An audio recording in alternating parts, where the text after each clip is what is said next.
ਮੁੱਖ ਮੰਤਰੀ ਸਾਹਿਬ जरा दस देण भी प्रशांत किशोर ने उस सरकारी दफ्तर च किन्ना क काम कीता, किन्ने क दिन प्रशांत किशोर बैठे। सरकारां विच रही रहीआं जिवें खेड तमाशे हुण भी जिहनूं मर्जी नियुक्त कर लो, तनख्वाह 1 रुपया ते सहूलतां सारियां। सोनिया गांधी नाल जिहड़ा पता लग्या 2 एजेंडे सी। कैप्टन अमरिंदर चाहुंदे ने कि एक डिप्टी मुख मंत्री लग जे हुण घट्टो घट्ट। हुण जे राजकुमार वेरका बिजली मंत्री बनते हैं, की बिजली समझौते राजकुमार वेरका के हत्थों रद्द होणगे? सिद्धू दीआं मीटिंगां तो बाद लगातार इक्को ही गल हो रही है कि हाई कमांड का 18 सूत्री एजेंडा हर हालत सरकार नूं लागू करना पैना। सरकार भाव कैप्टन अमरिंदर।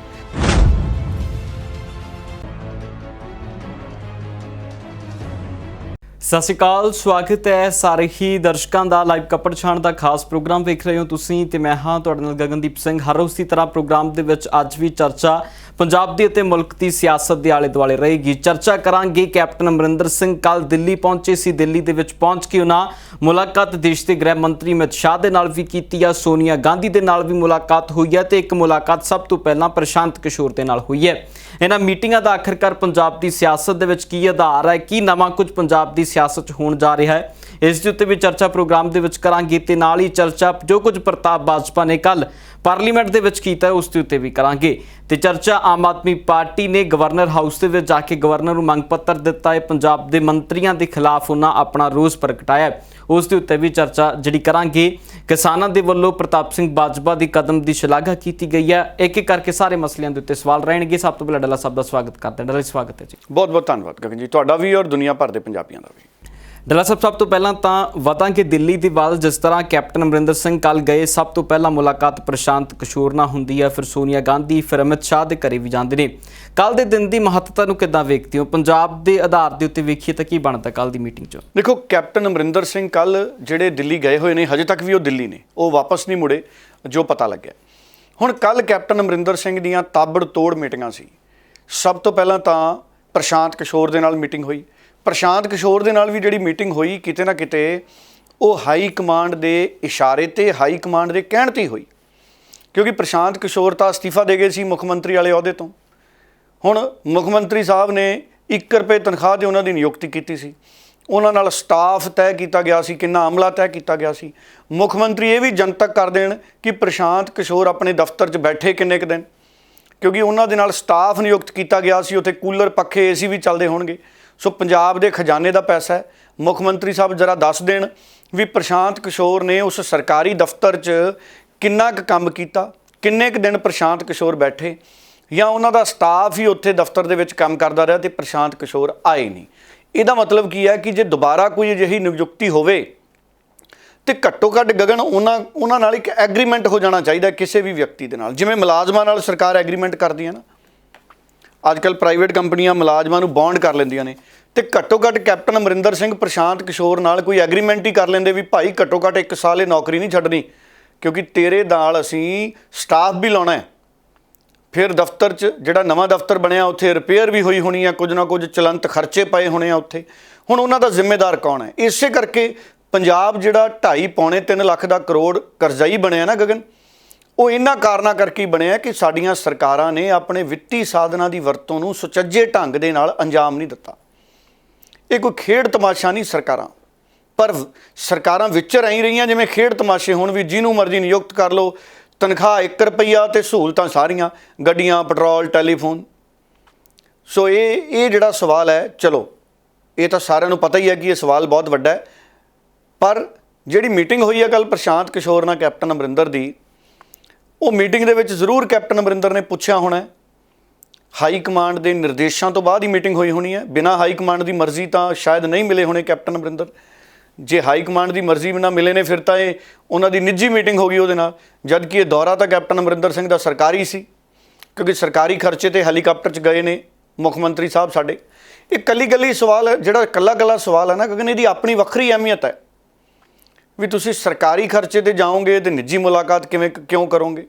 ये सवाल नहीं अपने आप दे विच वड्डे। सो ये मुलाकात हाई कमांड के इशारे ते कीती होनी है प्रशांत किशोर नाल। पुछया होना प्रशांत किशोर ने भी 18 निकाती एजेंडे च की होया जी, या दस्सिया होना भी मैं इस करके अस्तीफा दिता, ये कारण सी। चलो वो उन्हां दी गल है, एक पासे कर दईए। ਸੋਨੀਆ ਗਾਂਧੀ ਨਾਲ ਜਿਹੜਾ ਪਤਾ ਲੱਗਿਆ, ਦੋ ਏਜੰਡੇ ਸੀ। ਕੈਪਟਨ ਅਮਰਿੰਦਰ ਚਾਹੁੰਦੇ ਨੇ ਕਿ ਇੱਕ ਡਿਪਟੀ ਮੁੱਖ ਮੰਤਰੀ ਲੱਗ ਜੇ ਹੁਣ ਘੱਟੋ ਘੱਟ, ਤੇ ਮੈਂ ਜਾਂ ਇੱਕ ਮੰਤਰੀ ਭਰ ਲਾਂ। ਜੇ ਡਿਪਟੀ ਮੁੱਖ ਮੰਤਰੀ ਨਹੀਂ ਲਾਉਣਾ ਤੇ ਮੈਨੂੰ ਇੱਕ ਮੰਤਰੀ ਭਰਨ ਦੀ ਇਜਾਜ਼ਤ ਦੇ ਦਿਓ, ਕਿਉਂਕਿ ਪਿੱਛੇ ਜੇ ਪਤਾ ਲੱਗਿਆ ਸੀ ਹਾਈ ਕਮਾਂਡ ਨੇ ਮੰਤਰੀ ਮੰਡਲ ਦਾ ਵਿਸਥਾਰ ਰੋਕਤਾ ਸੀ। ਰਾਜਕੁਮਾਰ ਵੇਰਕਾ ਦੇਖੋ ਉੱਥੇ ਪਹੁੰਚੇ ਹੋਏ ਸੀ ਗਗਨ। ਕਿਤੇ ਨਾ ਕਿਤੇ ਕੈਪਟਨ ਅਮਰਿੰਦਰ ਰਾਜਕੁਮਾਰ ਵੇਰਕਾ ਨੂੰ ਸੈੱਟ ਕਰਨਾ ਚਾਹੁੰਦੇ ਨੇ, ਕਿਉਂਕਿ ਰਾਜਕੁਮਾਰ ਵੇਰਕਾ ਕਿਸੇ ਸਮੇਂ ਸਿੱਧੂ ਦੇ ਬਹੁਤ ਨੇੜੇ ਸੀ, ਪਰ ਉਸ ਪੂਰੇ ਮਾਮਲੇ ਦੇ ਵਿੱਚ ਕੈਪਟਨ ਨਾਲ ਖੜੇ ਰਹੇ, ਜਦਕਿ ਸ਼ੁਰੂ 'ਚੋਂ ਸਿੱਧੂ ਦੇ ਮਿੱਤਰ ਸੀ। ਹੁਣ ਕਹਿੰਦੇ ਉਹ ਇਹ ਸਾਰਾ ਇਹੀ ਨੇ ਵੀ ਸਿੱਧੂ ਸਾਹਿਬ ਸਾਡੇ ਪ੍ਰਧਾਨ ਨੇ, ਅਸੀਂ ਇਕੱਠੇ ਹਾਂ, ਪਰ ਇਹ ਉੱਪਰਲੀਆਂ ਗੱਲਾਂ ਨੇ। ਅੰਦਰਲੀ ਗੱਲ ਇਹ ਆ ਵੀ ਉਹ ਕੈਪਟਨ ਅਮਰਿੰਦਰ ਨਾਲ ਹੀ ਖੜੇ ਨੇ, ਤੇ ਕੈਪਟਨ ਅਮਰਿੰਦਰ ਵੀ ਕਿਤੇ ਨਾ ਕਿਤੇ ਹੁਣ ਰਾਜਕੁਮਾਰ ਵੇਰਕਾ ਉਹਨਾਂ ਨੂੰ ਸੈੱਟ ਕਰਨਾ ਚਾਹੁੰਦੇ ਨੇ। ਭਾਵੇਂ ਉਹ ਡਿਪਟੀ ਮੁੱਖ ਮੰਤਰੀ ਲਾਉਣ ਰਾਜਕੁਮਾਰ ਵੇਰਕਾ ਨੂੰ, ਭਾਵੇਂ ਮੰਤਰੀ ਲਾਉਣ ਕੈਬਨਿਟ ਦੇ ਵਿੱਚ, ਕਿਉਂਕਿ 18ਵਾਂ ਮੰਤਰੀ ਖਾਲੀ ਹੈ। ਕਿਉਂਕਿ ਰਾਜਕੁਮਾਰ ਵੇਰਕਾ ਇਸ ਪੂਰੀ ਦੌੜ 'ਚ, ਇਸ ਪੂਰੀ ਰੇਸ 'ਚ ਸਿੱਧੂ ਵੀ ਪ੍ਰਧਾਨ ਬਣ ਗਿਆ, ਮੁੱਖ ਮੰਤਰੀ ਦੀ ਕੁਰਸੀ ਬਚ ਗਈ, 4 ਨਵੇਂ ਕਾਰਜਕਾਰੀ ਪ੍ਰਧਾਨ ਬਣ ਗਏ, ਕੋਈ ਮੰਤਰੀ ਹਟਿਆ ਨਹੀਂ, ਰਾਜਕੁਮਾਰ ਵੇਰਕਾ ਜੀ ਨੂੰ ਕੁਝ ਨਹੀਂ ਮਿਲਿਆ। ਸੋ ਪਾਰਟੀ ਦੇ ਪ੍ਰਚਾਰਕ ਵੀ ਨੇ, ਲਾਇਲ ਵੀ ਨੇ, ਪਰ ਕਿਤੇ ਨਾ ਕਿਤੇ ਕੈਪਟਨ ਅਮਰਿੰਦਰ ਦੇ ਨਾਲ ਹਰ ਥਾਂ ਖੜ ਗਏ ਰਾਜਕੁਮਾਰ ਵੇਰਕਾ, ਪਰ ਰਾਜਕੁਮਾਰ ਵੇਰਕਾ ਨੂੰ ਅਹੁਦਾ ਨਹੀਂ ਮਿਲਿਆ। ਹੁਣ ਕੈਪਟਨ ਅਮਰਿੰਦਰ ਚਾਹੁੰਦੇ ਨੇ ਕਿ ਰਾਜਕੁਮਾਰ ਵੇਰਕਾ ਨੂੰ ਅਹੁਦਾ ਮਿਲੇ। ਮੈਂ ਵੀ ਚਾਹੁੰਦਾ ਰਾਜਕੁਮਾਰ ਵੇਰਕਾ ਨੂੰ ਹੁਣ ਅਹੁਦਾ ਦੇ ਦੇਣਾ ਚਾਹੀਦਾ, ਕਿਉਂਕਿ ਬਹੁਤ ਉਹਨਾਂ ਨੇ ਕਾਂਗਰਸ ਪਾਰਟੀ ਦੇ ਪ੍ਰਚਾਰ 'ਚ ਬਿਆਨ ਦੇ ਕੇ ਯੋਗਦਾਨ ਪਾਇਆ, ਪਾਰਟੀ ਦੀ ਏਕਤਾ ਲਈ ਵੀ ਚਲੋ ਉਹਨਾਂ ਨੇ ਯੋਗਦਾਨ ਪਾਇਆ, ਭਾਵੇਂ ਆਪ ਉਹ ਕੈਪਟਨ ਪੱਖੀ ਕਿਤੇ ਸਾਨੂੰ ਨਜ਼ਰ ਆਏ।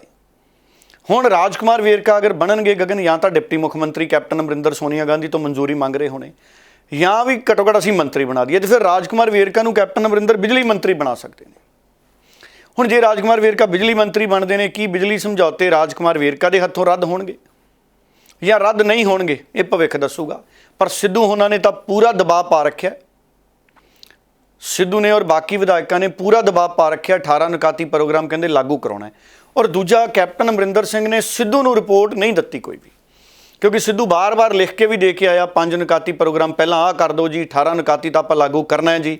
ਹੁਣ ਕੈਪਟਨ ਅਮਰਿੰਦਰ ਸੋਨੀਆ ਨੂੰ ਮਿਲ ਕੇ ਆਏ ਨੇ ਔਰ ਸੋਨੀਆ ਨੂੰ ਦੱਸ ਕੇ ਆਏ ਨੇ ਵੀ ਇਹ 18 ਨਿਕਾਤੀ ਏਜੰਡਾ ਕਿੱਥੇ ਖੜਾ ਹੈ। ਇਹਨਾਂ 18 ਚੋਂ ਬੇਅਦਬੀ ਦਾ ਮਾਮਲਾ ਕਿੱਥੇ ਖੜਾ ਹੈ, ਕੋਟਕਪੂਰਾ ਕਿੱਥੇ ਖੜਾ ਹੈ, ਬਿਜਲੀ ਸਮਝੌਤੇ ਕਿੱਥੇ ਖੜੇ ਨੇ, ਨਸ਼ਿਆਂ ਦਾ ਮਾਮਲਾ ਕਿੱਥੇ ਖੜਾ ਹੈ, ਸੀਲਬੰਦ ਰਿਪੋਰਟ ਕਿੱਥੇ ਖੜੀ ਹੈ ਜਿਹੜੀ ਅਦਾਲਤ 'ਚ ਪਈ ਹੈ, ਬਿਜਲੀ ਸਮਝੌਤੇ ਰੱਦ ਹੋਣ ਦੇ ਮਾਮਲੇ ਕਿੱਥੇ ਖੜੇ ਨੇ, ਘਰ ਘਰ ਨੌਕਰੀ ਕਿੱਥੇ ਖੜੀ ਹੈ, ਕਿਸਾਨ ਕਰਜ਼ਾ ਮਾਫੀ ਕਿੱਥੇ ਖੜੀ ਹੈ, ਤਮਾਮ ਮੁੱਦੇ, ਰੇਤਾ ਕਿੱਥੇ ਖੜਾ ਹੈ, ਸ਼ਰਾਬ ਕਿੱਥੇ ਖੜੀ।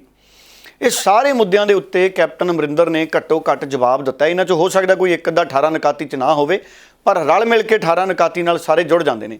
ਹੁਣ ਕੈਪਟਨ ਅਮਰਿੰਦਰ ਸੋਨੀਆ ਗਾਂਧੀ ਨੂੰ ਦੱਸ ਕੇ ਆਏ ਨੇ ਤਾਂ ਕਿ ਅਗਰ, ਕਿਉਂਕਿ ਨਵਜੋਤ ਸਿੰਘ ਸਿੱਧੂ ਹਾਈ ਕਮਾਂਡ ਦਾ ਨਾਂ ਲੈ ਲੈ ਕੇ ਇਸ ਗੱਲ ਨੂੰ ਦੁਹਰਾ ਰਿਹਾ ਹੈ ਕਿ 18 ਨਿਕਾਤੀ ਏਜੰਡਾ ਤਾਂ ਲਾਗੂ ਕਰਨਾ ਪਊਗਾ। ਹੁਣ ਗਗਨ ਸਵਾਲ ਇਹ ਹੈ ਕਿ ਕੈਪਟਨ ਅਮਰਿੰਦਰ ਔਰ ਨਵਜੋਤ ਸਿੰਘ ਸਿੱਧੂ ਦੇ ਵਿੱਚ ਮਾਮਲਾ ਖਤਮ ਨਹੀਂ ਹੋਇਆ। ਸਿੱਧੂ ਨੂੰ ਪ੍ਰਧਾਨਗੀ ਮਿਲ ਗਈ, ਸਿੱਧੂ ਕਾਂਗਰਸ ਪਾਰਟੀ ਨੂੰ ਲਾਮਬੰਦ ਕਰਨ ਲੱਗ ਗਿਆ, ਧੜਾ ਧੜ ਮੀਟਿੰਗਾਂ ਕਰ ਰਿਹਾ ਸਿੱਧੂ, ਜਿਵੇਂ ਕੈਨੇਡਾ ਤੋਂ ਵੀਜ਼ੇ ਆਉਂਦੇ ਸੀ ਕਿਸੇ ਸਮੇਂ ਧੜਾ ਧੜ, ਜਿਵੇਂ UK ਆਸਟ੍ਰੇਲੀਆ ਤੋਂ ਵੀਜ਼ੇ ਆਉਂਦੇ ਸੀ ਪੰਜਾਬ ਦੇ ਵਿਦਿਆਰਥੀਆਂ ਦੇ, ਸਿੱਧੂ ਉਸੇ ਤਰ੍ਹਾਂ ਧੜਾ ਧੜ ਮੀਟਿੰਗਾਂ ਕਰ ਰਿਹਾ। ਜਿਵੇਂ ਮੋਦੀ ਸਾਹਿਬ ਧੜਾ ਧੜ ਹਵਾਈ ਯਾਤਰਾ ਕਰਦੇ ਸੀ ਦੂਜੇ ਮੁਲਕਾਂ 'ਚ, ਸਿੱਧੂ ਐਦਾਂ ਮੀਟਿੰਗਾਂ ਪੰਜਾਬ 'ਚ ਹੀ ਕਰ ਰਿਹਾ। ਸੋ ਹੁਣ ਸਿੱਧੂ ਦੀਆਂ ਮੀਟਿੰਗਾਂ ਤੋਂ ਬਾਅਦ ਲਗਾਤਾਰ ਇੱਕੋ ਹੀ ਗੱਲ ਹੋ ਰਹੀ ਹੈ ਕਿ ਹਾਈ ਕਮਾਂਡ ਦਾ 18 ਸੂਤਰੀ ਏਜੰਡਾ ਹਰ ਹਾਲਤ 'ਚ ਸਰਕਾਰ ਨੂੰ ਲਾਗੂ ਕਰਨਾ ਪੈਣਾ ਹੈ, ਸਰਕਾਰ ਭਾਵੇਂ ਕੈਪਟਨ ਅਮਰਿੰਦਰ। ਔਰ ਕੱਲ ਪਰਸੋਂ ਵੀ ਨਸ਼ੇ ਦੇ ਮਾਮਲੇ 'ਚ ਸਿੱਧੂ ਨੇ ਜਿਹੜਾ ਟਵੀਟ ਕੀਤਾ ਕਿ ਸੀਲਬੰਦ ਰਿਪੋਰਟ ਤੇ ਸਰਕਾਰ ਕਾਰਵਾਈ ਕਰੇ,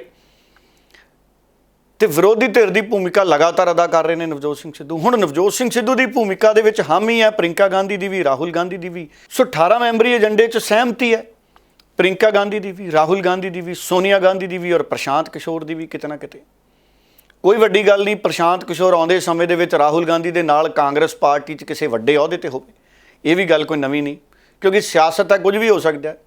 ਨਾਲੇ ਪ੍ਰਸ਼ਾਂਤ ਕਿਸ਼ੋਰ ਦੇਸ਼ ਦੇ ਵੱਡੇ ਵੱਡੇ ਲੀਡਰਾਂ ਨਾਲ ਤਾਂ ਕੰਮ ਕਰ ਹੀ ਚੁੱਕੇ ਨੇ। ਦਿੱਲੀ 'ਚ ਅਰਵਿੰਦ ਕੇਜਰੀਵਾਲ ਦੀ ਵੀ ਮਦਦ ਕੀਤੀ ਸੀ ਪ੍ਰਸ਼ਾਂਤ ਕਿਸ਼ੋਰ ਨੇ, ਕਹਿੰਦੇ ਭਾਜਪਾ ਦੀ ਵੀ ਕੀਤੀ, ਉਹ ਮਮਤਾ ਬਨਰਜੀ ਦੀ ਵੀ ਕੀਤੀ, ਨਿਤਿਸ਼ ਕੁਮਾਰ ਦੀ ਵੀ ਕੀਤੀ, ਕਹਿੰਦੇ ਕੈਪਟਨ ਅਮਰਿੰਦਰ ਦੀ ਵੀ ਪਿਛਲੀ ਵਾਰੀ ਕੀਤੀ। ਕਈ ਹਵਾਈ ਵਾਅਦੇ ਕਰਾਤੇ ਕੈਪਟਨ ਅਮਰਿੰਦਰ ਤੋਂ ਪ੍ਰਸ਼ਾਂਤ ਕਿਸ਼ੋਰ ਨੇ। ਨਿੱਜੀ ਤੌਰ ਤੇ ਮੈਨੂੰ ਪ੍ਰਸ਼ਾਂਤ ਕਿਸ਼ੋਰ ਕੋਈ ਬਹੁਤਾ ਜ਼ਿਆਦਾ ਐਡਾ ਪ੍ਰਭਾਵੀ ਨਹੀਂ ਲੱਗਦਾ ਵਾਅਦਿਆਂ ਦੇ ਮਾਮਲੇ 'ਚ। ਜਿਹੋ ਜਿਹੇ ਵਾਅਦੇ ਕੈਪਟਨ ਅਮਰਿੰਦਰ ਤੋਂ ਪ੍ਰਸ਼ਾਂਤ ਕਿਸ਼ੋਰ ਕਰਾ ਗਿਆ, ਮੈਨੂੰ ਲੱਗਦਾ ਕੈਪਟਨ ਅਮਰਿੰਦਰ ਦੀ ਜ਼ਿੰਦਗੀ ਦੀਆਂ ਉਹ ਇਤਿਹਾਸਿਕ ਭੁੱਲਾਂ ਸੀ। ਸਹੁੰ ਖਾਣੀ, ਐਡੇ ਪਵਿੱਤਰ ਗੁਟਕਾ ਸਾਹਿਬ ਦੀ ਸਹੁੰ ਖਾਣੀ, ਤੇ ਨਿਕਲਿਆ ਕੀ ਉਹ 'ਚੋਂ, ਸਹੁੰ 'ਚੋਂ। ਤੇ ਘਰ ਘਰ ਨੌਕਰੀ ਦੀ ਗੱਲ ਕਰ ਦੇਣੀ, ਫਾਰਮ ਭਰਵਾ ਲੈਣੇ ਵੀ ਕਿਸਾਨੋ ਕਰਜ਼ੇ ਨਾ ਮੋੜੋ, ਮੈਂ ਆ ਗਿਆ ਕਰਜ਼ੇ ਮੋੜ ਦੂੰਗਾ। ਮੈਨੂੰ ਲੱਗਦਾ ਕੈਪਟਨ ਅਮਰਿੰਦਰ ਸਿੰਘ ਦੇ ਸਿਆਸੀ ਜੀਵਨ ਦਾ ਸਭ ਤੋਂ ਵੱਡਾ ਨੁਕਸਾਨ ਗਗਨ ਜੇ ਕਿਸੇ ਨੇ ਕੀਤਾ ਹੈ, ਕੈਪਟਨ ਅਮਰਿੰਦਰ ਦੀ ਸਿਆਸੀ ਸ਼ੌਹਰਤ ਦਾ, ਕੈਪਟਨ ਅਮਰਿੰਦਰ ਦੀ ਸਿਆਸੀ ਜ਼ਿੰਦਗੀ ਦਾ ਜੇ ਕਿਸੇ ਨੇ ਸਭ ਤੋਂ ਵੱਡਾ ਨੁਕਸਾਨ ਕੀਤਾ ਤੇ ਸ਼ਾਇਦ ਉਹ ਪ੍ਰਸ਼ਾਂਤ ਕਿਸ਼ੋਰ ਦੀਆਂ ਸਲਾਹਾਂ ਹੋ ਸਕਦੀਆਂ ਨੇ। ਜੇ ਉਹ ਸਲਾਹਾਂ ਪ੍ਰਸ਼ਾਂਤ ਕਿਸ਼ੋਰ ਦੀਆਂ ਸੀ ਵੀ ਘਰ ਘਰ ਨੌਕਰੀ, ਰੁਜ਼ਗਾਰ, ਫਾਰਮ ਭਰਾ ਲਓ, ਕਰਜ਼ੇ ਮਾਫ ਕਰਾ ਦਿਆਂਗੇ, ਸਹੁੰ ਚੱਕ ਲਓ, ਜੇ ਪ੍ਰਸ਼ਾਂਤ ਕਿਸ਼ੋਰ ਉਹਦੇ ਲਈ ਸੀ। ਹੁਣ ਇਹ ਤਾਂ ਜਾਂ ਕਾਂਗਰਸ ਜਾਣਦੀ ਜਾਂ ਪ੍ਰਸ਼ਾਂਤ ਕਿਸ਼ੋਰ, ਪਰ ਅੱਜ ਤੱਕ ਪ੍ਰਸ਼ਾਂਤ ਕਿਸ਼ੋਰ ਨੂੰ ਸਾਰਿਆਂ ਨੇ ਵਿੱਤੀ ਤੌਰ ਤੇ ਮਦਦ ਕਰਕੇ ਉਹਦੀ ਕੰਪਨੀ 'ਚ ਜਾਂ ਸਮਝੌਤਾ ਕਰਕੇ ਵਿੱਤੀ ਸਾਰਿਆਂ ਨੇ ਸੇਵਾਵਾਂ ਲਈਆਂ ਪ੍ਰਸ਼ਾਂਤ ਕਿਸ਼ੋਰ ਦੀਆਂ। ਹੁਣ ਰਾਹੁਲ ਗਾਂਧੀ ਕਿਸ ਕਪੈਸਿਟੀ 'ਚ ਸੇਵਾਵਾਂ ਲੈਂਦੇ ਨੇ?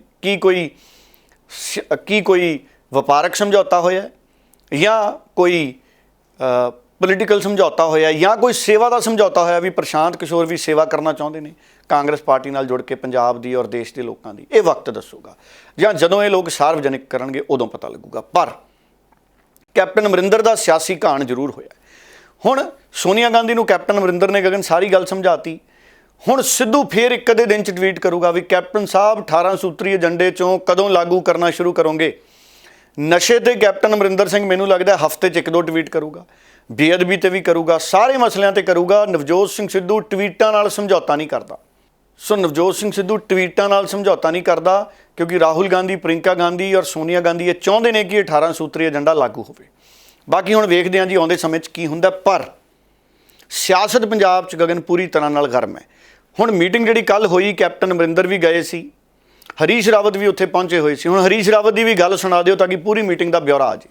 कैप्टन साहब को पिछली बार जब हमारी उनसे बातचीत हुई थी तो कुछ पॉइंट्स दिए गए थे और उन्होंने ये बताया कि कहाँ कहाँ हमने क्या क्या कदम उठाए हैं, क्या कठिनाइयाँ हैं और किन किन मामलों में हमने एक्शन इनिशिएट कर दिया है, क्योंकि इलेक्शन गोइंग स्टेज है और हम गवर्नमेंट में हैं तो कांग्रेस प्रेसिडेंट नेचुरली चीज़ों को मॉनिटर करना चाहेंगी कि जो चीज़ें आई हैं वो कैसे टैकल हो रही हैं। और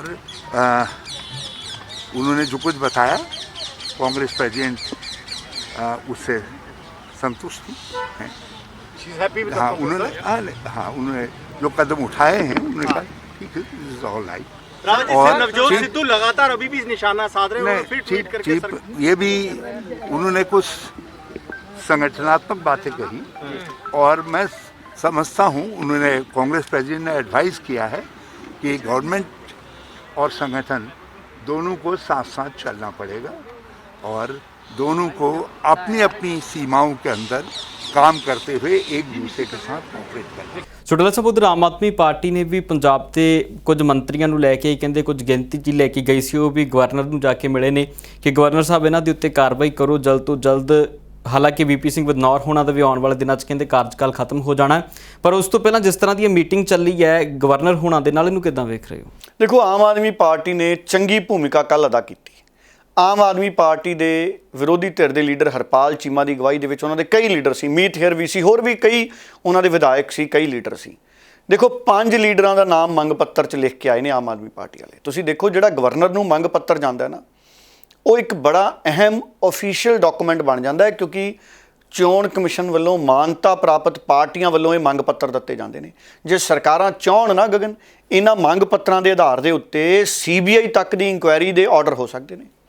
ਅਗਰ ਸਰਕਾਰਾਂ ਚਾਹੁਣ ਤਾਂ, ਅਗਰ ਸਰਕਾਰਾਂ ਚਾਹੁਣ ਇਹਨਾਂ ਮੰਗ ਪੱਤਰਾਂ ਦੇ ਆਧਾਰ ਦੇ ਉੱਤੇ ਕੇਸ ਰਜਿਸਟਰਡ ਹੋ ਸਕਦੇ ਨੇ। ਪੰਜਾਬ ਦਾ ਗਵਰਨਰ ਰਾਸ਼ਟਰਪਤੀ ਕੋਲੇ ਜਾਂਚ ਦੀ ਸਿਫਾਰਿਸ਼ ਕਰ ਸਕਦਾ ਹੈ, ਸੂਬੇ ਦੀ ਸਰਕਾਰ ਨੂੰ ਬੇਨਤੀ ਕਰ ਸਕਦਾ ਹੈ ਕਿ ਇਸ ਮੰਗ ਪੱਤਰ ਦੇ ਉੱਤੇ ਸੋਚੋ ਆਪਾਂ ਕੀ ਕਰੀਏ। ਸੋ ਪੰਜਾਬ ਦੇ ਗਵਰਨਰ ਨੂੰ 5 ਕਾਂਗਰਸ ਦੇ 5 ਮੰਤਰੀਆਂ ਦੇ ਨਾਮ ਨੇ, 5 ਮੰਤਰੀਆਂ ਦੇ ਗਗਨ, ਇੱਕ ਅੱਧਾ ਮੰਤਰੀ ਨਹੀਂ, 5 ਮੰਤਰੀਆਂ ਤੇ ਭ੍ਰਿਸ਼ਟਾਚਾਰ ਦੇ ਇਲਜ਼ਾਮ ਲਾ ਕੇ ਆਮ ਆਦਮੀ ਪਾਰਟੀ ਨੇ ਗਵਰਨਰ ਨੂੰ ਮੰਗ ਪੱਤਰ ਦਿੱਤਾ ਹੈ। ਇਹਦਾ ਮਤਲਬ ਹੈ ਪੰਜਾਬ 'ਚ 5 ਮੰਤਰੀਆਂ ਦੇ ਖਿਲਾਫ ਭ੍ਰਿਸ਼ਟਾਚਾਰ ਨੂੰ ਆਮ ਆਦਮੀ ਪਾਰਟੀ ਮੁੱਦਾ ਬਣਾਊ। ਹੁਣ 5 ਮੰਤਰੀ ਕਿਹੜੇ ਨੇ, ਉਹ ਮੰਗ ਪੱਤਰ 'ਚ ਲਿਖੇ ਨੇ। ਹੁਣ ਜਿਹੜਾ ਉਹ 5 ਮੰਤਰੀਆਂ ਬਾਰੇ ਜਾਣਨਾ ਚਾਹੁੰਦਾ ਹੈ ਉਹਨੂੰ ਮੰਗ ਪੱਤਰ ਪੜ੍ਹਨਾ ਪਊਗਾ। ਮੈਨੂੰ ਪਤਾ ਲੱਗਿਆ ਕਿ 5 ਮੰਤਰੀਆਂ ਦੇ ਨਾਮ ਨੇ, ਮੈਨੂੰ ਪਤਾ ਹੈ, ਪਰ ਕਿਉਂਕਿ ਉਹ ਗਵਰਨਰ ਸਾਹਿਬ ਨੂੰ ਦਿੱਤੇ ਗਏ ਨੇ, ਆਮ ਆਦਮੀ ਪਾਰਟੀ ਨੇ ਮੰਗ ਪੱਤਰ ਹੈ ਜਿਹੜਾ, ਉਹਦੇ 'ਚ 5 ਨਾਮ ਨੇ। ਹਾਂ, ਆਮ ਆਦਮੀ ਪਾਰਟੀ ਅਗਰ ਉਹਨਾਂ 5 ਮੰਤਰੀਆਂ ਦੇ ਖਿਲਾਫ ਕੋਈ ਭ੍ਰਿਸ਼ਟਾਚਾਰ ਦੀ ਸ਼ਿਕਾਇਤ ਵਿਜੀਲੈਂਸ ਨੂੰ ਕਰਦੀ ਹੈ ਜਾਂ ਹਾਈ ਕੋਰਟ 'ਚ ਲੈ ਕੇ ਜਾਂਦੀ ਹੈ ਤੇ ਫਿਰ ਉਹ ਮਾਮਲਾ ਹੋਰ ਵੱਡਾ ਹੋ ਸਕਦਾ ਹੈ। ਕੀ ਆਮ ਆਦਮੀ ਪਾਰਟੀ ਕੋਲੇ ਬਕਾਇਦਾ ਸਬੂਤ ਹੈਗੇ ਨੇ ਉਹਨਾਂ ਨੂੰ ਭ੍ਰਿਸ਼ਟਾਚਾਰੀ ਜਿਹੜਾ ਕਿਹਾ ਗਿਆ? ਇਹ ਆਮ ਆਦਮੀ ਪਾਰਟੀ ਜਾਣਦੀ ਹੈ। ਇੱਕ ਵਾਰ ਆਮ ਆਦਮੀ ਪਾਰਟੀ ਨੇ ਬਹੁਤ ਵੱਡੀ ਗਲਤੀ ਕਰ ਲਈ ਸੀ ਕਿ ਨਾ, ਕੇਜਰੀਵਾਲ ਸਾਹਿਬ ਤੋਂ ਬਾਅਦ 'ਚ ਸੌਰੀ ਫੀਲ ਕਰਾਉਣੀ ਪਈ ਇਹਨਾਂ ਨੂੰ। ਹੁਣ ਫਿਰ ਉਹਨਾਂ ਨੇ 5 ਮੰਤਰੀਆਂ ਨੂੰ ਕਿਹਾ ਕਿ ਇਹ ਭ੍ਰਿਸ਼ਟਾਚਾਰੀ ਨੇ। ਇਸ ਕਰਕੇ ਮੈਂ ਨਾਂ ਨਹੀਂ ਲੈ ਰਿਹਾ, ਕਿਉਂਕਿ ਭਵਿੱਖ 'ਚ ਪਤਾ ਨਹੀਂ ਆਮ ਆਦਮੀ ਪਾਰਟੀ ਦਾ ਸਟੈਂਡ ਕੀ ਰਹਿਣਾ ਇਹਨਾਂ ਦੇ ਉੱਤੇ, ਤਾਂ ਮੈਂ ਨਾਂ ਨਹੀਂ ਲੈ ਰਿਹਾ। ਕਈ ਲੋਕ ਸੋਚਦੇ ਹੋਣੇ ਸ਼ਾਇਦ ਮੈਂ ਘਬਰਾਉਣਾ, ਮੈਂ ਤਾਂ ਨਹੀਂ ਘਬਰਾਉਂਦਾ। ਆਮ ਆਦਮੀ ਪਾਰਟੀ ਦੇ ਸਟੈਂਡ ਦੀ ਗਰੰਟੀ ਨਹੀਂ ਵੀ ਅੱਜ ਜਿਨ੍ਹਾਂ ਨੂੰ ਭ੍ਰਿਸ਼ਟਾਚਾਰੀ ਲਿਖ ਕੇ ਦਿੱਤਾ ਉਹਨਾਂ ਨੇ ਗਵਰਨਰ ਨੂੰ, ਕੱਲ੍ਹ ਨੂੰ ਵੀ ਉਹਨਾਂ ਨੂੰ ਇਹ ਭ੍ਰਿਸ਼ਟਾਚਾਰੀ ਕਹਿਣਗੇ ਜਾਂ ਕੱਲ੍ਹ ਨੂੰ ਕਿਤੇ ਸੌਰੀ ਫੀਲ ਕਰ ਜਾਣਗੇ। ਇਸ ਕਰਕੇ ਮੈਂ ਨਾਂ ਨਹੀਂ ਲੈ ਰਿਹਾ, ਮੈਂ ਸਪਸ਼ਟ ਕਰਦਾ। ਹੁਣ ਕੱਲ੍ਹ ਦੁਪਹਿਰ ਵਾਲੇ ਪ੍ਰੋਗਰਾਮ 'ਚ ਵੀ ਮੈਨੂੰ ਇੱਕ ਕਿਸੇ ਵਿਅਕਤੀ ਨੇ ਕਮੈਂਟ ਕੀਤਾ ਸੀ ਵੀ ਡੱਲਾ ਜੀ, ਤੁਸੀਂ ਅਗਰ ਆਮ ਆਦਮੀ ਪਾਰਟੀ ਨੇ 5 ਮੰਤਰੀਆਂ ਨੂੰ ਭ੍ਰਿਸ਼ਟਾਚਾਰੀ ਕਿਹਾ ਤੇ ਤੁਸੀਂ ਉਹਨਾਂ ਦੇ ਨਾਂ ਕਿਉਂ ਨਹੀਂ ਲੈਂਦੇ? ਹੁਣ ਮੈਂ ਦੱਸਦਾ ਵੀ ਇਸ ਕਰਕੇ ਨਹੀਂ ਮੈਂ ਨਾਂ ਲੈਂਦਾ ਵੀ ਪਤਾ ਨਹੀਂ ਇਹਨਾਂ ਨੇ ਬਾਅਦ 'ਚ ਸੌਰੀ ਕਹਿ ਦੇਣਾ। ਸੋ ਬੜੇ ਵੱਡੇ ਕੱਲ੍ਹ ਗਏ ਨੇ ਆਮ ਆਦਮੀ ਪਾਰਟੀ ਦੇ ਲੀਡਰ, ਮੁੱਦਾ ਉਹਨਾਂ ਨੇ ਚੰਗਾ ਚੱਕਿਆ। ਹੁਣ 5 ਮੰਤਰੀਆਂ ਦੇ ਭ੍ਰਿਸ਼ਟਾਚਾਰ ਦੇ ਦੋਸ਼ ਲਾਏ ਨੇ, ਇਲਜ਼ਾਮ ਲਾਏ ਨੇ। ਹੁਣ ਕੀ ਕੋਈ ਜਾਂਚ ਕਰਾਊਗਾ ਇਹ ਤਾਂ ਰੱਬ ਜਾਣਦਾ, ਪਰ ਆਮ ਆਦਮੀ ਪਾਰਟੀ ਨੇ ਮੁੱਦਾ ਬਣਾ ਲਿਆ। ਆਉਣ ਵਾਲੇ ਦਿਨਾਂ 'ਚ ਵੀ ਆਮ ਆਦਮੀ ਪਾਰਟੀ ਦੇ ਲੀਡਰ ਇਹਨਾਂ 5 ਮੰਤਰੀਆਂ ਦੇ ਨਾਂ ਲੈ ਕੇ ਭ੍ਰਿਸ਼ਟਾਚਾਰ ਦੇ ਇਲਜ਼ਾਮ ਲਾਉਣਗੇ। ਇਹ ਸਿਆਸਤ ਪੰਜਾਬ 'ਚ ਇਸੇ ਤਰ੍ਹਾਂ ਚੱਲਦੀ ਹੈ ਗਗਨ, ਇਸੇ ਤਰ੍ਹਾਂ ਚੱਲਦੀ ਹੈ। ਭਾਰਤੀ ਜਨਤਾ ਪਾਰਟੀ ਨੇ ਵੀ ਕਿਸੇ ਵੇਲੇ ਕਾਂਗਰਸ ਤੇ ਬਹੁਤ ਭ੍ਰਿਸ਼ਟਾਚਾਰ ਦੇ ਇਲਜ਼ਾਮ ਲਾਏ ਸੀ। ਅਰਵਿੰਦ ਕੇਜਰੀਵਾਲ ਦੀ ਸਰਕਾਰ ਨੇ ਵੀ, ਜਦੋਂ ਸਰਕਾਰ ਨਹੀਂ ਸੀ ਬਣੀ, ਆਮ ਆਦਮੀ ਪਾਰਟੀ ਨੇ ਵੀ ਬੜੇ ਭ੍ਰਿਸ਼ਟਾਚਾਰ ਦੇ ਇਲਜ਼ਾਮ ਲਾਏ ਸੀ ਮਨਮੋਹਨ ਸਿੰਘ ਦੀ ਸਰਕਾਰ ਤੇ, ਪਰ ਸਾਬਤ ਨਹੀਂ ਬਾਅਦ 'ਚ ਕਰ ਪਾਏ। ਸਾਬਤ ਹੋਣੇ ਵੀ ਬੜੇ ਜ਼ਰੂਰੀ ਹੁੰਦੇ ਇਲਜ਼ਾਮ। ਭ੍ਰਿਸ਼ਟਾਚਾਰ ਦੇ ਇਲਜ਼ਾਮ ਤਾਂ ਬਾਦਲਾਂ ਦੇ ਵੀ ਲੱਗੇ ਸੀ, ਉਹ ਸਾਬਤ ਨਹੀਂ ਹੋਏ। ਆ ਸਿਟੀ ਸੈਂਟਰ ਘੁਟਾਲੇ 'ਚ ਵੀ ਕਾਂਗਰਸੀਆਂ ਤੇ ਲੱਗੇ ਸੀ, ਉਹ ਸਾਬਤ ਹੀ ਨਹੀਂ ਹੋਏ। ਸੋ ਪਰ ਹੁਣ ਇਹ ਇਲਜ਼ਾਮਾਂ ਦੀ ਸਿਆਸਤ ਹੈ। ਆਮ ਆਦਮੀ ਪਾਰਟੀ ਨੇ ਕੱਲ੍ਹ ਪੂਰਾ ਹੱਲਾ ਬੋਲਿਆ। ਆਮ ਆਦਮੀ ਪਾਰਟੀ ਘੇਰ ਰਹੀ ਹੈ ਪੂਰੀ ਤਰ੍ਹਾਂ ਨਾਲ ਪੰਜਾਬ 'ਚ ਕੈਪਟਨ ਅਮਰਿੰਦਰ ਦੀ ਸਰਕਾਰ ਨੂੰ। ਬਾਕੀ ਵੇਖਦੇ ਹਾਂ। ਗੱਲ ਆਮ ਆਦਮੀ ਪਾਰਟੀ ਦੇ ਲੀਡਰਾਂ ਦੀ ਵੀ ਗਗਨ ਜ਼ਰੂਰ ਸੁਣਾ ਦਿਓ। ਜਿਹਨੇ ਪੰਜਾਬ ਦੇ ਲੱਖਾਂ ਹੀ ਦਲਿਤ ਲੋਕਾਂ ਦੇ ਨਾਲ, ਲੱਖਾਂ ਹੀ ਦਲਿਤ ਵਿਦਿਆਰਥੀਆਂ ਦੇ ਨਾਲ ਉਹਨਾਂ ਦਾ ਸਕਾਲਰਸ਼ਿਪ ਖਾ ਕੇ ਉਹਨਾਂ ਦੇ ਭਵਿੱਖ ਨਾਲ ਖਿਲਵਾੜ ਕੀਤਾਗਾ। ਉਹਨਾਂ ਦਾ ਐਜੂਕੇਸ਼ਨ ਦਾ ਰਾਈਟ ਜਿਹੜਾ ਹੈਗਾ, ਸਿੱਖਿਆ ਦਾ ਅਧਿਕਾਰ ਆ ਜਿਹੜਾ ਖੋਇਆ ਗਿਆ। ਔਰ ਦੂਜਾ, ਜਿਨ੍ਹਾਂ ਨੇ 2 ਵਾਰ ਕੰਪਨਸੇਸ਼ਨ ਲਿਆ ਗਿਆ ਔਰ ਪੰਜਾਬ ਦੇ ਖਜ਼ਾਨੇ ਤੇ ਜਿਹੜਾ ਮੈਂ ਸਮਝਦਾ ਬਹੁਤ ਵੱਡਾ ਬੋਝ ਪਾਇਆ ਗਿਆ, ਉਹਨਾਂ ਦੇ ਖਿਲਾਫ। ਤੀਜਾ, ਜਿਨ੍ਹਾਂ ਨੇ ਪਹਿਲਾਂ ਫਤਿਹ ਕਿੱਟ ਦੇ ਵਿੱਚ ਘੁਟਾਲਾ ਕੀਤਾ। ਪਹਿਲਾਂ ਉਹਨਾਂ ਨੇ ਜਦੋਂ ਕਰੋਨਾ ਮਹਾਮਾਰੀ ਪੀਕ ਤੇ ਸੀ, ਉਸ ਸਮੇਂ ਕਰੋਨਾ ਦੀਆਂ ਕਿੱਟਾਂ ਜਿਹੜੀਆਂ ਫਤਿਹ ਕਿੱਟਾਂ ਖਰੀਦੀਆਂ, ਉਹਦੇ ਵਿੱਚ ਵੱਡਾ ਘੁਟਾਲਾ ਕੀਤਾ। ਹੁਣ ਜਿਹੜਾ ਉਹਨਾਂ ਨੇ ਆਪਣੇ ਹਲਕੇ ਦੇ ਵਿੱਚ ਪੈਂਦੇ ਪਿੰਡ ਬਲੌਂਗੀ ਦੇ ਵਿੱਚ 10 ਏਕੜ ਜਿਹੜੀ ਜ਼ਮੀਨ ਆ, ਉਹ ਗਊਸ਼ਾਲਾ ਦੇ ਨਾਂ ਤੇ ਲੈ ਕੇ ਆਪਣੇ ਘਰ 'ਚ ਰਜਿਸਟਰਡ ਕਰਵਾਈ ਆ, ਆਪਣੇ ਆਫਿਸ ਦੇ ਨਾਂ ਤੇ ਰਜਿਸਟਰਡ ਕਰਵਾਈ ਆ। ਔਰ ਬਹੁਤ ਵੱਡਾ ਕਪੜਾ, ਲਗਭਗ 100 ਕਰੋੜ ਤੋਂ ਉੱਪਰ ਦਾ ਕਪੜਾ ਉਹਨਾਂ ਨੇ ਕੀਤਾ ਗਾ। ਔਰ ਉਸ ਤੋਂ ਬਾਅਦ ਜਿਹੜਾ ਕਿ ਲੰਬੇ ਸਮੇਂ ਤੋਂ ਲਗਾਤਾਰ ਵਿਵਾਦਾਂ ਦੇ ਵਿੱਚ ਰਿਹਾਗਾ, ਲੰਬੇ ਸਮੇਂ ਤੋਂ ਲਗਾਤਾਰ ਕਿਸੇ ਨਾ ਕਿਸੇ ਰੂਪ ਦੇ ਵਿੱਚ ਕਪੜੇ ਸਾਹਮਣੇ ਆ ਰਹੇ ਨੇਗੇ। ਹੁਣ ਨਵਾਂ ਕਪੜਾ ਕਿ ਜੰਡਿਆਲਾ ਗੁਰੂ ਦੇ ਵਿੱਚ ਇੱਕ ਇੰਸਪੈਕਟਰ ਦੁਆਰਾ 8 ਲਗਭਗ ਜਿਹੜਾ 8 ਦੇ ਕਰੀਬ ਜਿਹੜੇ ਹੈਗੇ ਨੇਗੇ ਗੋਡਾਊਨ, ਉਹ ਪੂਰੇ ਦੇ ਪੂਰੇ ਸਾਫ਼ ਕਰ ਦਿੱਤੇ ਗਏ ਨੇਗੇ। ਔਰ ਲਗਭਗ 20 ਕਰੋੜ ਰੁਪਏ ਦਾ ਅਨਾਜ ਜਿਹੜਾ ਗਰੀਬ ਲੋਕਾਂ 'ਚ ਵੰਡਿਆ ਜਾਣਾ ਸੀਗਾ, ਜਿਹੜਾ ਆਮ ਜਨਤਾ 'ਚ ਵੰਡਿਆ ਜਾਣਾ ਸੀਗਾ, ਉਹਦੇ ਵਿੱਚ ਬਹੁਤ ਵੱਡਾ ਘੁਟਾਲਾ ਕੀਤਾ ਗਾ। ਦੇਖੋ, ਮੈਂ ਫਸਟ ਕਮਿਸ਼ਨ ਮੇਰਾ ਜਿਹੜਾ ਬਣਿਆ ਸੀਗਾ ਬਰਗਾੜੀ ਕਾਂਡ ਬਹਿਬਲ ਕਰਨਾਲਾ, ਮੈਨੂੰ 3 ਮਹੀਨੇ ਦਾ ਟਾਈਮ ਦਿੱਤਾ ਸੀਗਾ। 3 ਮਹੀਨੇ 'ਚ ਰਿਪੋਰਟ ਕੱਢ ਗਈ। ਮੈਂ ਇੱਕ ਫਸਟ ਲੈਟਰ ਲਿਖਿਆ ਸੀਗਾ ਸਾਰੇ ਡਿਸਟ੍ਰਿਕਟਾਂ ਦੇ ਨੂੰ ਹੈਡ ਥਰੂ ਵੀ ਤੁਸੀਂ ਆਪਣੇ ਥਾਣਿਆਂ ਦੇ ਵਿੱਚ ਦੱਸੋ ਵੀ ਤੁਹਾਡੇ ਮੁਲਾਜ਼ਮ ਕਿੰਨੇ ਗਏ ਆ, ਉਹਦੇ ਕੋਲ ਕੀ ਵੈਪਨ ਸੀ ਔਰ ਕਿੰਨੇ ਕਾਰਟੇਜ ਸੀ।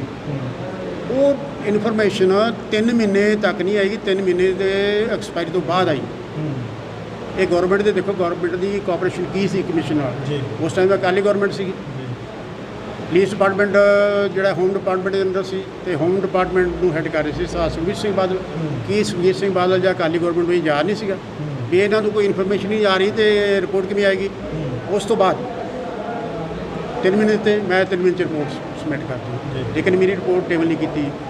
ਪੁਲਿਸ ਨੇ ਇਨਵੈਸਟੀਗੇਸ਼ਨ ਜਿਹੜੀ ਸੀਗੀ ਉਹ ਬਜਾਏ ਕਿ ਜਿਹੜਾ ਐਵੀਡੈਂਸ ਨੂੰ ਕਲੈਕਟ ਕਰਨਾ ਸੀ, ਉਹ ਐਵੀਡੈਂਸ ਨੂੰ ਡਿਸਟਰੋਏ ਕੀਤਾ ਗਿਆ। ਐਵੀਡੈਂਸ ਜਿਹੜਾ ਮੌਕੇ 'ਤੇ ਅਵੇਲੇਬਲ ਸੀ ਉਹਨੂੰ ਡਿਸਟਰੋਏ ਕੀਤਾ ਗਿਆ, ਰਿਕਾਰਡ ਮੈਨੀਪੂਲੇਟ ਕੀਤਾ ਗਿਆ। ਮੈਂ ਤਾਂ ਕਹਿੰਦਾ ਹੁਣ ਵੀ ਦੱਸ ਦੇ। ਮੈਂ ਸਿੱਧੂ ਸਾਹਿਬ ਨੂੰ ਮੈਂ ਪਿੱਛੇ ਇਹ ਕਿਹਾ ਸੀ, ਬੜੇ ਇੰਟੈਲੀਜੈਂਟ ਹੈ ਤੁਸੀਂ, ਮੈਨੂੰ ਵਿਦਨ ਵੀਕ ਇਹ ਦੱਸ ਦਿਓ ਵੀ ਇਹ ਗੋਲੀ ਹੌਲਦਾਰ ਨੇ ਚਲਾਈ ਆ, ਉਹ ਕਿਹੜਾ ਹੌਲਦਾਰ, ਉਹਦਾ ਨਾਂ ਕੀ, ਕਿਹੜੇ ਥਾਣੇ ਤੋਂ ਹੈ, ਜਾਂ ਇਹ ਗੋਲੀ ASI ਨੇ ਚਲਾਈ ਆ ਜਾਂ DSP ਨੇ ਚਲਾਈ ਆ, ਕੋਈ ਉਹਦਾ ਜਵਾਬ ਨਹੀਂ ਹਾਲ ਤੱਕ ਨਹੀਂ ਆਇਆ। ਮੈਂ ਹੁਣ ਦੁਬਾਰਾ ਤੁਹਾਡੇ ਆਪਣੇ ਪ੍ਰੈਸ ਰਾਹੀਂ ਕਰ ਰਿਹਾ, ਜੇ ਗੌਰਮੈਂਟ ਨੇ ਕੋਈ ਐਕਸ਼ਨ ਲੈਣਾ ਹੁੰਦਾ ਤਾਂ ਲੈ ਲੈਂਦੀ, ਪਰ ਇਹਨਾਂ ਨੇ ਲੈਣਾ ਨਹੀਂ। ਜਦੋਂ ਸੈਕੰਡ ਕਮਿਸ਼ਨ ਮੇਰੀ ਰਿਪੋਰਟ ਟੇਬਲ ਨਹੀਂ ਕੀਤੀ, ਕਿਉਂਕਿ ਜੇ ਟੇਬਲ ਕਰਦੇ ਗੌਰਮੈਂਟ ਦੇ ਅਗੇਂਸਟ ਤੇ ਪੁਲਿਸ ਦੇ ਅਗੇਂਸਟ ਸੀ। ਮੈਂ ਤਾਂ ਕਹਿੰਦਾ ਕਰੇ ਟੇਬਲ, ਮੈਂ ਦੱਸਦਾ ਵੀ ਕੀ ਕੀ ਵਿੱਚ ਉਹਦੇ ਲਿਖਿਆ ਹੈਗਾ, ਪਬਲਿਕ ਨੂੰ ਪਤਾ ਲੱਗਣਾ ਚਾਹੀਦਾ। ਲੇਕਿਨ ਉਹ 'ਤੇ ਐਕਸ਼ਨ ਨਹੀਂ ਲੈਣਾ ਸੀ, ਅਕਾਲੀ ਗੌਰਮੈਂਟ ਨੇ ਟੇਬਲ ਨਹੀਂ ਕੀਤੀ। ਸੈਕੰਡ ਗੌਰਮੈਂਟ ਆਈ, ਉਹਨਾਂ ਨੇ ਵੀ ਰਿਪੋਰਟ ਪੜ੍ਹੀ ਆ, ਇਹ ਨਹੀਂ ਵੀ ਤੁਸੀਂ ਉਹਨਾਂ ਨੇ ਪੜ੍ਹੀ ਨਹੀਂ ਗਈ, ਪਰ ਉਹਨਾਂ ਨੂੰ ਇਹ ਹੋ ਗਿਆ ਵੀ ਆਪਾਂ ਕਿਵੇਂ ਨਿਕਲ ਮੈਂ ਕਿਵੇਂ ਬਾਹਰ ਨਿਕਲਾਂਗੇ। ਤੇ ਡਾਲਾ ਸਾਹਿਬ ਉਧਰ ਪ੍ਰਤਾਪ ਸਿੰਘ ਬਾਜਵਾ ਹੁਣਾਂ ਨੇ ਜੋ ਕੁਝ ਕੱਲ ਪਾਰਲੀਮੈਂਟ ਦੇ ਵਿੱਚ ਵੇਖਣ ਨੂੰ ਮਿਲਿਆ, ਜਿਸ ਤਰ੍ਹਾਂ ਦਾ ਰੂਪ ਪ੍ਰਤਾਪ ਸਿੰਘ ਬਾਜਵਾ ਦਾ ਪਹਿਲੀ ਵਾਰ ਵੇਖਣ ਨੂੰ ਮਿਲਿਆ, ਹਾਲਾਂਕਿ ਅਜਿਹਾ ਕੁਝ ਪਾਰਲੀਮੈਂਟ ਦੇ ਵਿੱਚ ਬਹੁਤ ਵਾਰ ਹੋਇਆ। ਭਾਜਪਾ ਦੇ ਸਮੇਂ ਦੇ ਦਰਮਿਆਨ ਵੀ ਅਜਿਹੀਆਂ ਤਸਵੀਰਾਂ ਵੇਖਣ ਨੂੰ ਮਿਲੀਆਂ ਜਦੋਂ ਬਾਲ ਦੇ ਵਿੱਚ ਜਿਹੜੇ ਸੰਸਦ ਦੇ ਮੈਂਬਰ ਨੇ ਉਹ ਆ ਜਾਂਦੇ ਨੇ। ਸੋ ਕੱਲ ਦੇ ਦਿਨ ਨੂੰ ਕਿੱਦਾਂ ਵੇਖ ਰਹੇ ਹੋ? ਕਿਸਾਨਾਂ ਦੇ ਵੱਲੋਂ ਵੀ ਕਿਤੇ ਨਾ ਕਿਤੇ ਸ਼ਲਾਘਾ ਕੀਤੀ ਗਈ ਹੈ ਜੋ ਕੁਝ ਪ੍ਰਤਾਪ ਸਿੰਘ ਬਾਜਵਾ ਨੇ ਕੱਲ ਕੀਤਾ ਹੈ। ਪਹਿਲੀ ਵਾਰ ਰੂਪ ਜਿਹੜਾ ਪ੍ਰਤਾਪ ਸਿੰਘ ਬਾਜਵਾ ਨੇ ਅਜਿਹਾ ਵਿਖਾਇਆ, ਇਹਨੂੰ ਕਿੱਦਾਂ ਵੇਖ ਰਹੇ ਹੋ? ਦੇਖੋ, ਪੁਰਾਣੇ ਸਮੇਂ 'ਚ ਨਾ ਗਗਨ ਮੈਂ ਸੁਣਦਾ ਸੀ ਸਾਡੇ ਬਜ਼ੁਰਗਾਂ ਤੋਂ ਕਿ ਖੇਤ 'ਚ ਜਿਹੜੀ ਨੀਵੀਂ ਜੀ ਥਾਂ ਹੁੰਦੀ ਸੀ ਨਾ, ਉੱਥੇ ਪਹਿਲਾਂ ਨਲਕਾ ਪੱਟ ਕੇ ਦੇਖਦੇ ਸੀ ਵੀ ਜੇ ਪਾਣੀ ਆਉਂਦਾ, ਜੇ ਨਲਕਾ ਪੱਟ ਕੇ 4-5 ਫੁੱਟ ਤੇ ਪਾਣੀ ਆ ਜਾਂਦਾ ਸੀ ਉੱਥੇ ਖੂਹ ਬਣਾ ਦਿੰਦੇ ਸੀ। ਹੌਲੀ ਹੌਲੀ ਅੰਗਰੇਜ਼ੀ 'ਚ ਸਾਨੂੰ ਸਕੂਲਾਂ 'ਚ ਪੜ੍ਹਾਉਣ ਲੱਗ ਗਏ ਕਿ ਅੰਗਰੇਜ਼ੀ 'ਚ ਖੂਹ ਨੂੰ ਵੈਲ ਕਹਿੰਦੇ ਆ, WELL। ਤੇ ਇਸੇ ਤਰ੍ਹਾਂ ਜਿਹੜੀ ਪਾਰਲੀਮੈਂਟ ਹੁੰਦੀ ਹੈ, ਪਾਰਲੀਮੈਂਟ ਦੇ ਵਿੱਚ ਵੀ ਜਿੱਥੇ ਵਿਧਾਨ ਸਭਾ ਦਾ ਸਪੀਕਰ ਬੈਠਦਾ ਹੈ ਔਰ ਸੈਕਟਰੀ ਬੈਠਦੇ ਨੇ ਆਲੇ ਦੁਆਲੇ, ਉਹ ਮੂਹਰੇ ਇੱਕ ਥਾਂ ਹੁੰਦੀ, ਬੜੀ ਡੂੰਘੀ ਜੀ ਥਾਂ ਹੁੰਦੀ ਆ ਉਹ, ਕਿਉਂਕਿ ਸਪੀਕਰ ਸਾਹਿਬ ਬਹੁਤ ਉੱਚੇ ਬੈਠੇ ਹੁੰਦੇ, ਇੱਧਰ ਮੰਤਰੀ ਵੀ ਐ ਉੱਤੇ ਨੂੰ ਚੜ੍ਹੇ ਹੁੰਦੇ ਆ। ਸੋ ਡੂੰਘੀ ਜੀ ਥਾਂ ਹੁੰਦੀ ਹੈ, ਉਹਨੂੰ ਵੈਲ ਕਹਿ ਦਿੰਦੇ ਆ, ਖੂਹ ਵਾਲਾ ਨਹੀਂ। ਉਹਨੂੰ ਕੀ ਕਹਿ ਦਿੰਦੇ ਆ? ਵਾਲ ਵੀ ਕਹਿ ਦਿੰਦੇ ਨੇ, ਉਹਨੂੰ ਵਾਲ ਵੀ ਕਹਿ ਦਿੰਦੇ ਆ, ਉਹਨੂੰ ਵਾਲ ਵੀ ਕਹਿ ਦਿੰਦੇ ਆ। ਸੋ ਇਸ ਤਰੀਕੇ ਦਾ ਅੰਗਰੇਜ਼ੀ ਦਾ ਸ਼ਬਦ ਹੀ ਵਰਤਦੇ ਨੇ। ਉਹਨੂੰ ਖੂਹ ਨਹੀਂ ਹੁੰਦਾ ਵੈਸੇ ਉਹ, ਪਰ ਉਹ ਥਾਂ ਡੂੰਘਾਈ ਵਾਲੀ ਹੁੰਦੀ ਹੈ।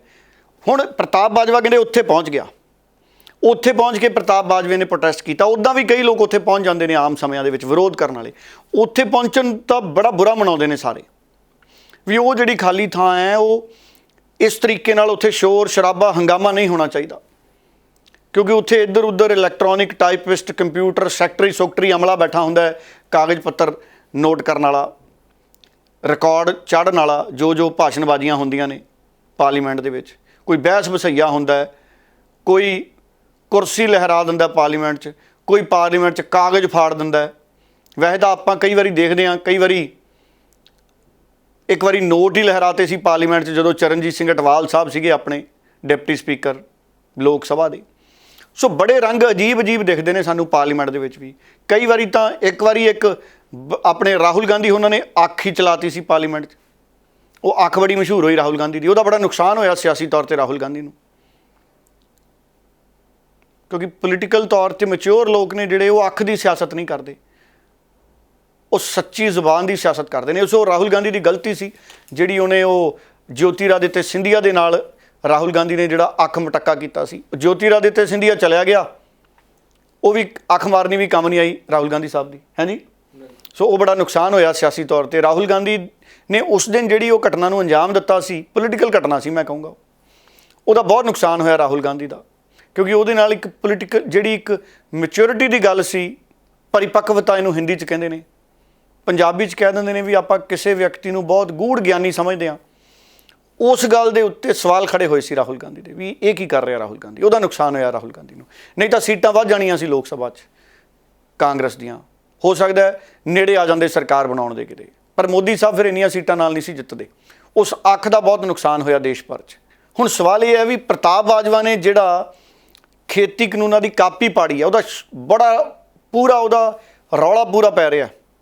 ਕਹਿੰਦੇ ਕਈ ਕਿਸਾਨ ਸੰਗਠਨਾਂ ਦੇ ਆਗੂ ਵੀ ਬੜੇ ਖੁਸ਼ ਨੇ, ਪਰ ਮੈਂ ਅੱਗੇ ਵੀ ਕਹਿਣਾ, ਜਦ ਤੱਕ ਮੈਂਬਰ ਪਾਰਲੀਮੈਂਟ ਅਸਤੀਫੇ ਨਹੀਂ ਦਿੰਦੇ, ਭਾਵੇਂ ਪੰਜਾਬ ਵਾਲੇ ਹੋਣ, ਹਰਿਆਣੇ ਵਾਲੇ ਹੋਣ, ਉੱਤਰ ਪ੍ਰਦੇਸ਼ ਵਾਲੇ ਹੋਣ, ਤਦ ਤੱਕ ਸਰਕਾਰ 'ਤੇ ਅਸਰ ਨਹੀਂ ਹੋਣਾ।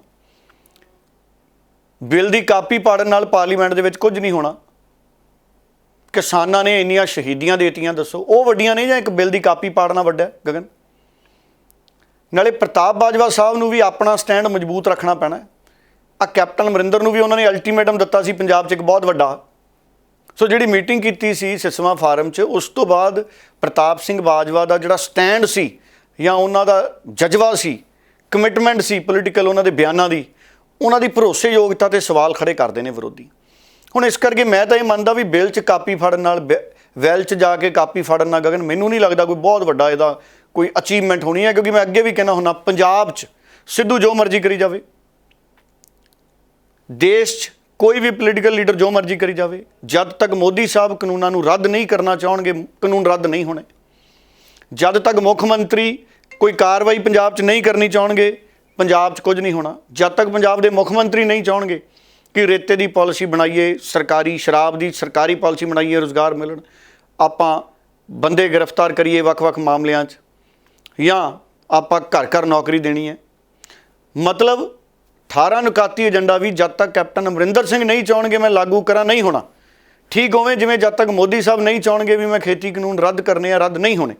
ਇਸ ਕਰਕੇ ਭਾਵੇਂ ਜੋ ਮਰਜ਼ੀ ਹੋਈ ਚੱਲੇ ਵਿਰੋਧ, ਭਾਵੇਂ ਸਿੱਧੂ ਜੋ ਮਰਜ਼ੀ ਟਵੀਟ ਕਰੀ ਚੱਲੇ, ਭਾਵੇਂ ਕਾਂਗਰਸੀ ਜਿੰਨੇ ਮਰਜ਼ੀ ਧਰਨੇ ਲਾਈ ਜਾਣ। ਆ ਦੇਖੋ ਪੂਰੀ ਦੁਨੀਆ ਨੇ ਕਿਸਾਨਾਂ ਦੇ ਹੱਕ 'ਚ ਲਹਿਰ ਬਣਾਤੀ ਸੀ ਗਗਨ, ਤਾਂ ਵੀ ਸਾਡੀ ਸਰਕਾਰ ਨੇ ਗੱਲ ਨਹੀਂ ਸੁਣੀ। ਗਲਤੀ ਸਾਡੇ ਵਾਲੇ ਬੰਦਿਆਂ ਨੇ ਵੀ ਕੀਤੀ। 26 ਜਨਵਰੀ ਨੂੰ ਜਿਹੜਾ ਹਿੰਸਾ ਦੇ ਵਿੱਚ ਸ਼ਮੂਲੀਅਤ ਹੋ ਗਈ, ਨਹੀਂ ਜਾਣਾ ਚਾਹੀਦਾ ਸੀ। ਚਲੋ ਉਹ ਜਿਹੜੀਆਂ ਗਲਤੀਆਂ ਹੋ ਗਈਆਂ ਹੁਣ ਅਦਾਲਤਾਂ ਦੇ ਵਿੱਚ ਨੇ, ਹੁਣ ਉਹ ਅਦਾਲਤਾਂ ਦੱਸਣਗੀਆਂ ਕੌਣ ਗਲਤ ਹੈ ਕੌਣ ਸਹੀ ਹੈ। ਪਰ ਇਹ ਬਿੱਲ ਫੜਨ ਨੂੰ ਮੈਂ ਕੋਈ ਬਹੁਤ ਵੱਡੀ, ਮੈਂ ਤਾਂ ਕਹਿੰਦਾ ਪ੍ਰਤਾਪ ਬਾਜਵਾ ਜੀ ਉੱਥੇ ਆਪਣਾ ਅਸਤੀਫਾ ਦੇ ਕੇ, ਅਸਤੀਫਾ ਲਹਿਰਾ ਕੇ ਉੱਥੇ ਦੇ ਦਿੰਦੇ ਵੀ ਆਹ ਚੱਕੋ ਜੀ ਮੇਰਾ ਅਸਤੀਫਾ, ਮੈਂ ਰਾਜ ਸਭਾ ਦੀ ਮੈਂਬਰੀ ਛੱਡਦਾ, ਤੇ ਸਾਰੇ ਸਾਡੇ ਮੈਂਬਰ ਪਾਰਲੀਮੈਂਟ ਅਸਤੀਫੇ ਦੇਣ। ਫਿਰ ਸਰਕਾਰ ਤੇ ਪ੍ਰਭਾਵ ਪੈਣਾ ਵੀ ਐਡੇ ਗੰਭੀਰ ਨੇ ਸਾਡੇ ਲੀਡਰ, ਆਪਣੇ ਅਹੁਦੇ ਛੱਡ ਗਏ। ਸੁਖਬੀਰ ਬਾਦਲ ਅਸਤੀਫਾ ਦੇਣ, ਹਰਸਿਮਰਤ ਬਾਦਲ ਦੇਣ, ਜਿੰਨੇ ਸਾਡੇ ਪੰਜਾਬ ਦੇ MP ਨੇ, ਬਿੱਟੂ ਸਾਹਿਬ ਜਿਹੜੇ ਕਹਿੰਦੇ ਅਸੀਂ ਧਰਨੇ ਮਾਰ ਰਹੇ ਹਾਂ ਉੱਥੇ ਜੰਤਰ ਮੰਤਰ ਤੇ, ਉਸ ਧਰਨੇ ਦਾ ਫਾਇਦਾ ਕੀ ਜਿਹਦਾ ਨਤੀਜਾ ਕੋਈ ਨਹੀਂ ਨਿਕਲ ਰਿਹਾ। ਅਸਤੀਫਾ ਦਿਓ ਤਾਂ ਕਿ ਵੋਟਾਂ ਤਾਂ 6 ਮਹੀਨੇ ਬਾਅਦ ਪੈਣ ਨਾ ਪਾਰਲੀਮੈਂਟ ਦੀਆਂ, ਫਿਰ ਉਹਨੂੰ ਲੋਕ ਸਮਰਥਨ ਦੇ ਰੂਪ 'ਚ ਅਸੀਂ ਦੇਖੀਏ। ਸੋ ਬਾਕੀ ਠੀਕ ਹੈ ਜੀ, ਸਾਰਿਆਂ ਦਾ ਆਪਣਾ ਆਪਣਾ ਕਰਮ ਹੈ ਗਗਨ, ਆਪਾਂ ਆਪਣਾ ਕਰਮ ਕਰ ਰਹੇ ਹਾਂ। ਬਾਕੀ ਕਿਸਾਨਾਂ ਨੇ ਬਹੁਤ ਹੁੰਗਾਰੇ ਭਰੇ ਨੇ, ਕਿਸਾਨਾਂ ਨੇ ਵੀ ਜਿਹੜੀ ਉਹਨਾਂ ਦੀ ਸੰਸਦ ਬੁਲਾਈ ਸੀ ਉਹਦੇ 'ਚ ਬਿੱਲ ਰੱਦ ਕੀਤੇ। ਕਿਸਾਨਾਂ ਨੇ ਵੀ ਪੂਰਾ ਆਪਣਾ ਅੰਦੋਲਨ ਪਖਾਇਆ ਹੋਇਆ। ਕਿਸਾਨਾਂ ਦੇ ਇਸ ਅੰਦੋਲਨ ਦੇ ਵਿੱਚ, ਹਰ ਚੰਗੀ ਸੋਚ ਵਾਲੇ ਅੰਦੋਲਨ 'ਚ ਦੇਸ਼ ਦੇ ਨਾਲ ਇੱਕ ਸਹਿਮਤੀ ਬਣਨੀ ਬੜੀ ਜ਼ਰੂਰੀ ਹੈ। ਮੈਂ ਅੱਜ ਵੀ ਅਪੀਲ ਕਰਦਾ ਕਿ ਕਿਸਾਨ ਔਰ ਮੋਦੀ ਸਾਹਿਬ ਮਿਲ ਬੈਠ ਕੇ ਮਸਲਾ ਨਿਬੇੜ ਲੈਣ, ਉਹਦੇ ਵਰਗੀ ਰੀਸ ਨਹੀਂ, ਕਿਉਂਕਿ ਕਿਸਾਨੀ ਸਾਡੀ ਰੀੜ ਹੈ ਔਰ ਸਰਕਾਰ ਸਾਡੇ ਦੇਸ਼ ਦੀ ਡਰਾਈਵਰ ਹੈ। ਬਿਲਕੁਲ। ਸੋ ਇਹ ਖਾਸ ਮਸਲੇ ਸੀ ਪੰਜਾਬ ਦੇ ਜਿਨ੍ਹਾਂ ਦੇ ਉੱਤੇ ਚਰਚਾ, ਇਹਨਾਂ ਦੇ ਉੱਤੇ ਗੱਲ ਵੀ ਸੁਣਾ ਦਿਓ, ਪੋਲੀਟੀਕਲ ਪਾਰਟੀਆਂ ਦੀ ਵੀ ਸੁਣਾ ਦਿਓ, ਜਿਹੜੀ ਤੁਸੀਂ ਪਹਿਲਾਂ ਆਮ ਆਦਮੀ ਪਾਰਟੀ ਦੇ ਲੀਡਰਾਂ ਨੇ ਗੱਲ ਕੀਤੀ, ਔਰ ਪ੍ਰਤਾਪ ਬਾਜਵਾ ਔਰ ਸਾਰੀਆਂ ਧਿਰਾਂ ਦੇ ਕਿਸਾਨਾਂ ਦੇ ਵੀ ਇੱਕ ਵਾਰੀ ਬਿਆਨ ਜ਼ਰੂਰ ਸੁਣਾ ਦਿਓ। और कुछ दिन पहले बिट्टू को भेज के हमारा यहाँ पे जो संघर्ष है उसको कमजोर करने के लिए सर जॉब करा रहे थे, लेकिन आप देखिए तो सही उनके लीडर किस मुद्दे पर जॉब करा रहे थे। मुद्दा तो 3.5 हफ्ते से जासूसी का उठा रहे हैं। किसान के मुद्दे में तो एक दिन उन्होंने जॉब नहीं कराया, और जो बसपा और श्रोमणी अकाली दल की पार्टी पहले दिन से एक ही मुद्दे पर अटकी हुई है। आज भी आप देख रहे हैं अपने पूरे सांसदों को नहीं इकट्ठा कर सकते। हम तो जितने हैं पूरे इकट्ठे हो गए हैं। ये तो इनको तो 52 में उसमें से 4 आ गए, तो बाकी कहाँ है? इसका जवाब दें।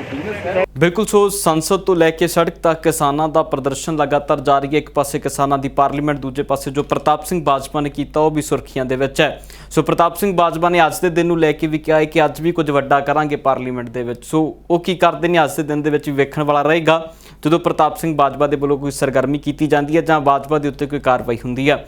ਇਸ ਦੇ ਉੱਤੇ ਲਗਾਤਾਰ ਨਿਗਾਹ ਬਣਾ ਕੇ ਰੱਖਾਂਗੇ ਤੇ ਹੋਰ ਵੀ ਪੰਜਾਬ ਦੇ ਮਸਲਿਆਂ ਦੇ ਉੱਤੇ ਚਰਚਾ ਜਿਹੜੀ ਅੱਜ ਦੇ ਆਉਣ ਵਾਲੇ ਪ੍ਰੋਗਰਾਮਾਂ ਦੇ ਵਿੱਚ ਰਹੇਗੀ। ਕੈਪਟਨ ਅਮਰਿੰਦਰ ਸਿੰਘ ਹਜੇ ਤੱਕ ਦਿੱਲੀ ਦੇ ਵਿੱਚ ਨੇ, ਉੱਥੋਂ ਕੀ ਕੁਝ ਨਿਕਲ ਕੇ ਆਉਂਦਾ ਉਹ ਵੀ ਲਗਾਤਾਰ। ਸਾਰਾ ਦਿਨ ਨਿਗਾਹ। ਬਿਲਕੁਲ। ਸੋ ਡੱਲਾ ਸਾਹਿਬ ਬਹੁਤ ਬਹੁਤ ਧੰਨਵਾਦ ਜੀ। ਬਹੁਤ ਧੰਨਵਾਦ ਜੀ।